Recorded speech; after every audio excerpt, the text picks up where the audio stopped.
I think it has an amazing role. I mean, it's really, really important. And during the first lockdown in April, for instance, I organized a workshop with an indigenous woman from Alaska, an Alutiiq from the Kodiak Island. And the idea was just to look into tapping into the resilience and resourcefulness of indigenous people and how they used to work next to nature and really live in communion with nature and animals and so on. So we did a fish skin tanning workshop online. And I think there's so many ways right now of really tapping into nature, particularly for artists, and working closer to nature. And for fashion designers, a lot of the things that I've been doing with my students is like how they could really work with whatever they have available. Because a lot of students were trapped at home, they couldn't even travel to their home cities. They have to stay within their small apartments. They were meant to be much more creative. So I really asked them to use whatever they had, and some students were making fabric out of paper from like letters that they were receiving, and like the washi paper that Japanese will do, and other people were creating their own textiles with mushrooms. I mean, so it was just really, really, really interesting. And I think both creative people, we have an amazing mind and a way of like coming out of difficult situations with our imagination. So I think we really can help not only the fashion community but the community at large, but using our resourcefulness and our imagination to make people thrive in situations like this. So I think we can play a really important role somehow.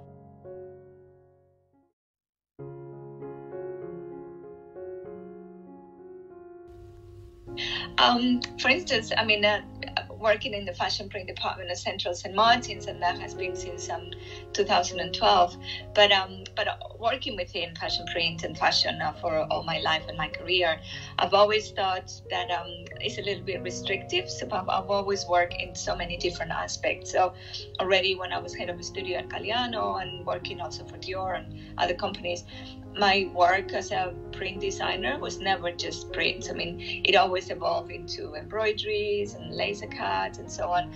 And since I've been at Central St. Martin's, I've been really engaging my students with other ways of working. For instance, 3D printing is very much related with print, and a lot of my students are using all this new technology, and also working with new materials that they actually create themselves, whether if it's like creating kombucha leather, or like working with materials that they were existing before, like the fish leather, but also involve the students a lot with working with crafts, which could involve prints, but also again embroideries and different techniques. And that's why for all the work that I've done as well, involving a lot of indigenous communities in China, has been working with the crafts and making sure that doesn't get disconnected. So I think the trends would be how you can combine tradition and technology, come up with something completely new, whether if it's creating some new materials that they're not there yet, or whether it is looking at materials who have been there, like lotus yarns, and who have been there for hundreds of years, and how can we work with them and make them much more contemporary with some new designs.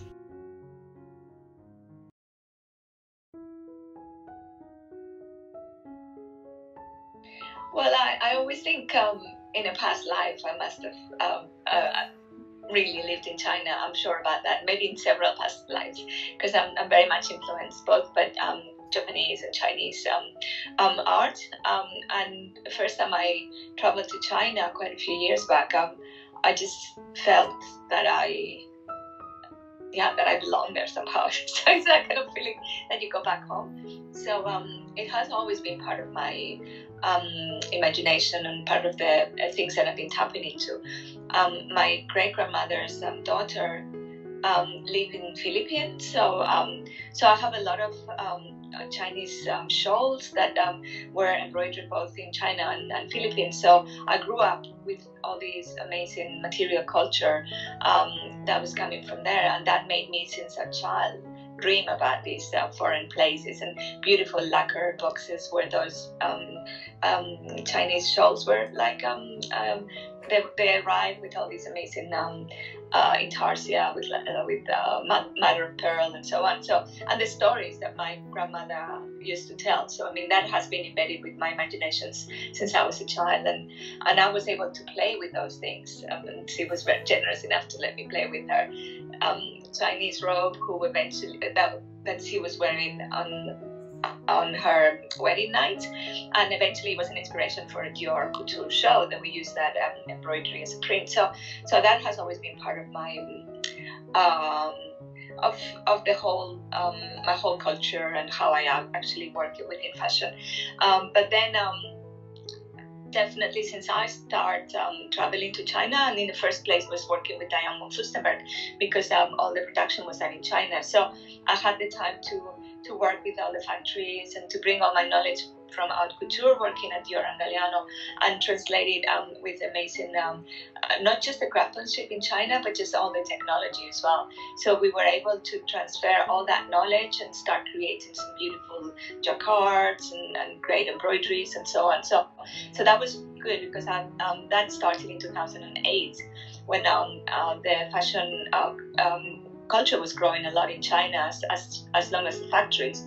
I work a lot with a lot of printers from Como in Italy that used to work in the past from Moschino, and those printers have moved to China in order to help with the new digital technology. So I was able also to make that bridge between the Italian technology and the Chinese technology at the time. So that was really, really interesting for me. And then, of course, when I started teaching at St. Martin's and really working with a huge amount of students coming from all around China, that was really enlightening for me as well, because not only I had to integrate the British and European art within the curriculum, and led a lot of Chinese students who were coming to Europe for the first time, so they could understand not just the fashion culture but the art in general. But I had to understand also where were they coming from and how could I help them to empower themselves and their art and their backgrounds in the past into their own fashion practice. So that was really, really interesting. And because I've always been a foreigner everywhere I've been, I could really sympathize with my students and with all my international students. And it was really important to me, where were they coming from, what was their culture, and how could I help them to tap into their own culture in order to create some new work. And that's what I've been doing since 2012, when I started being as the head of the fashion print department at Central St. Martin's.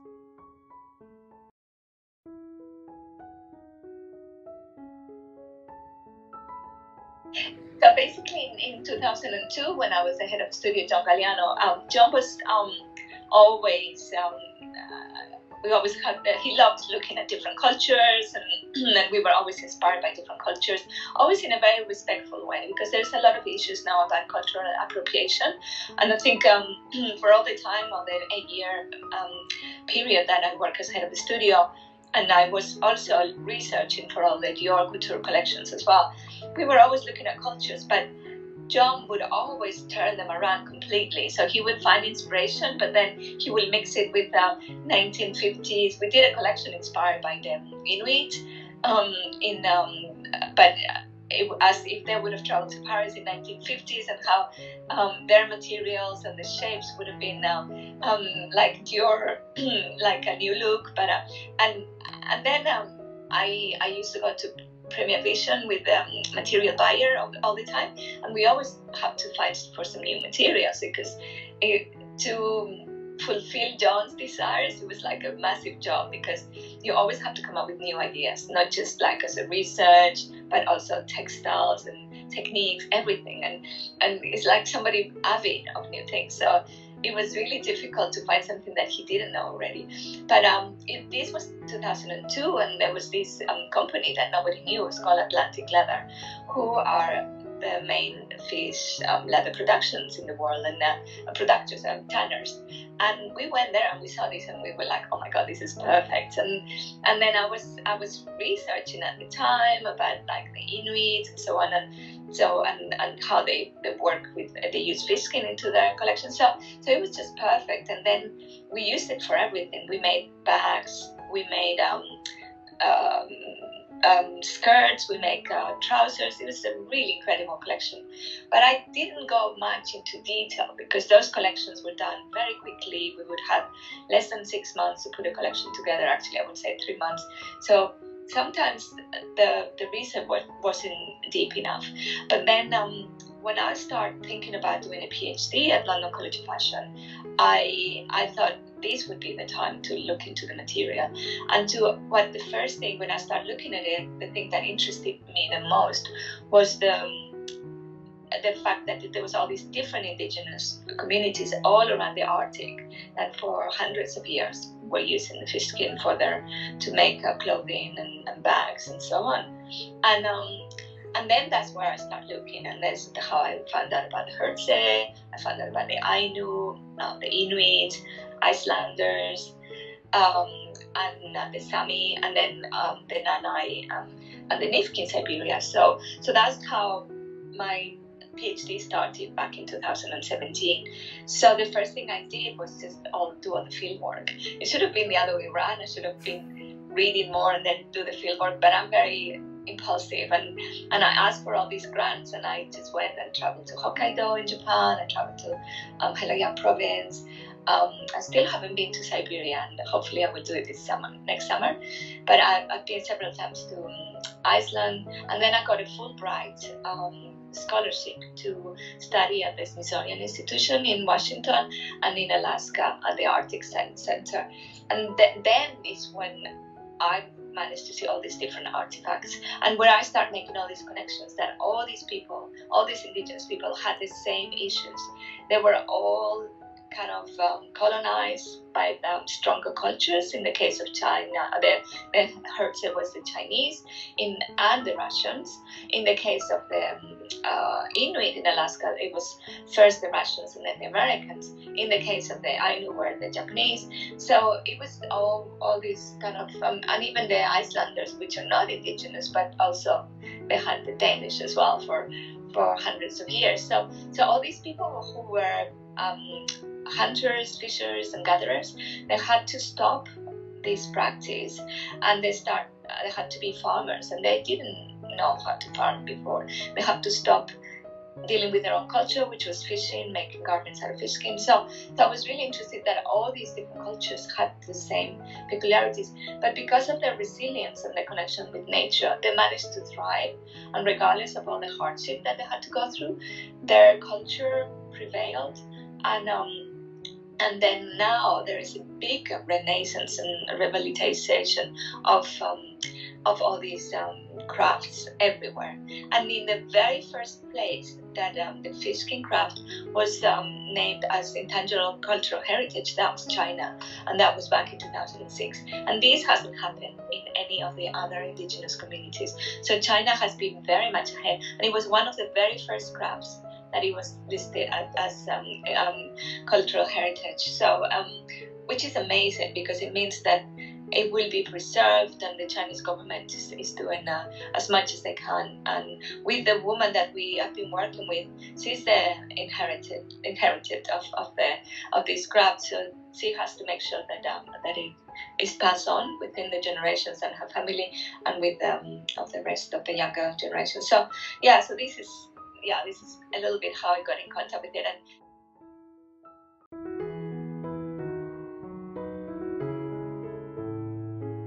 I got involved with different with IIAA, who actually they are like representatives of University of the Arts in China, and I started doing some workshops, and I specifically requested them that I was happy to go and give some workshops to help students to create the sketchbooks and the portfolios to apply for UAL. But I wanted to do it by traveling to these incredible places where all these indigenous people, whether if it was working with Tibetans or what it called the Hertze in Heilongjiang province, so the students, the Chinese students, would know about all these cultures that they were completely unknown to these very young people. So the idea was taking them there. They could understand that there were so many incredible, so many small ethnic minorities in China, and that they could tap into that culture, which is their own as well, realize about that, and making sure that they could learn all these different techniques and that they could introduce them into their own fashion practice as well. So we were learning in Mysore, we were learning like tanka painting, like black pottery, wood carving. We were like living right next with the monks. We were taught by all these incredible craft people, and it was very enriching both for us but also for the craft people, because they could see how these really young people were working in a very creative way, how they were working with the idea of sketchbooks. Always through the whole process I always did crits where I invited all the members of the community and they were sharing experiences. So it was really, it's been really enriching like that. And then also in the case of working with the Hertz and community and Wenfeng Yu, there has been so many more collaborations. I've got these two graduates from Central St. Martin's. One is Fanny Bao, who did her entire collection inspired on fish skin, and she went back to Heilongjiang province. She got materials from them. She was like really interviewing them, and then she came back to St. Martin's and she did her final collection.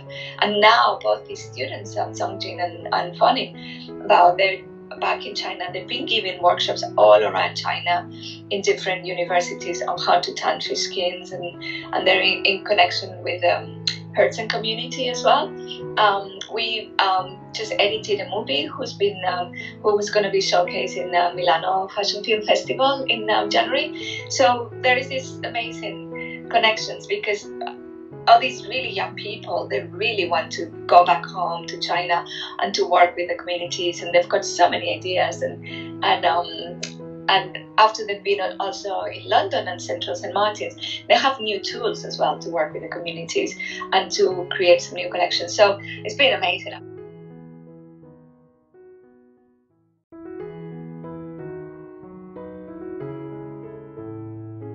And in 2018, I traveled to China and I organized this workshop. I brought Chinese students from all around China.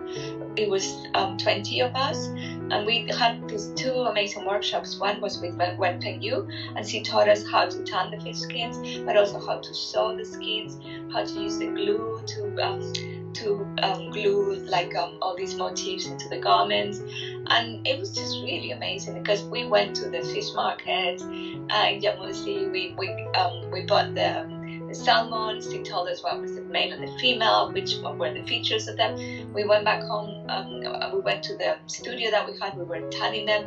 She even made an amazing dinner for my birthday with all the salmon leftovers, amazing ravioli. It was an incredible experience, and the students learned a lot, because they learned the traditions, and then the nature was so beautiful. We went by the Amur River, which is where all the Hertzian people have been living for centuries. Such a beautiful place, and we were doing the same things that these Hertzian people would have been doing for centuries. So that was really, really interesting, and hopefully it was very inspiring as well for the Hertzian community.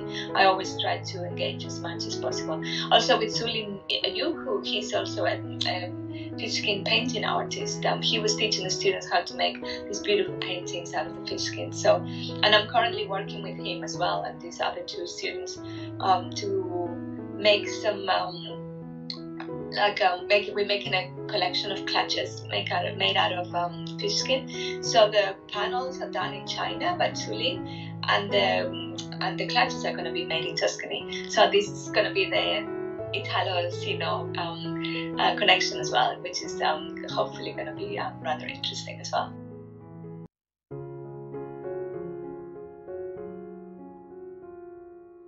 Because I'm currently between London and Florence. I mean, and for me, it's really important now all the tradition that is going on around the area of Florence and Santa Croce and San Miniato and the leather tanneries and so on. I think it's really important in this region of Italy to actually preserve all the technology with leather. I mean, and all the work that the tanneries have been doing for centuries, but also all the craftsmanship with accessories. So it's something that is really, really important, is that it doesn't get lost. I mean, I'm working Polimora. In the past, I used to work with the accessory students, and that was really, really interesting. But I work with a lot of craftspeople as well in Florence, people who make bags and so on, currently for this project that I was telling you as well. And this is really interesting too, and to make sure that the tradition doesn't get lost. But most of the time what I found is that these craftspeople are Japanese, Chinese, Americans, and it's just really a shame that there's not that many Italian young people who want to work within the area of accessories, but more linked within craftsmanship as well. So my message is that, I mean, it's just like, how can we promote that that the Italian incredible craftsmanship doesn't get lost? And I think other governments, like the Chinese government, definitely the Japanese governments, are doing so much to preserve it and to give them a status of really highly regarded for these individuals. Every time I travel to Japan, I mean, the craftspeople are just as important as any artist. So, and this is really, really important. They get a lot of help from the government and so on. So this should be happening here as well. And then, and I think there are some movements happening right now, even after COVID as well in Florence, because there is an incredible amount of, we've got Mazzanti who makes the feathers. I mean, there is Elisa who does all the weaving. There's all the amazing work that people like Ferragamo do as far as working with shoes and accessories. There's so many amazing artisans in Florence, and it shouldn't be lost on all the traditions. So I think working together and making sure that is passed on into younger generations, I think, is one of the most important things.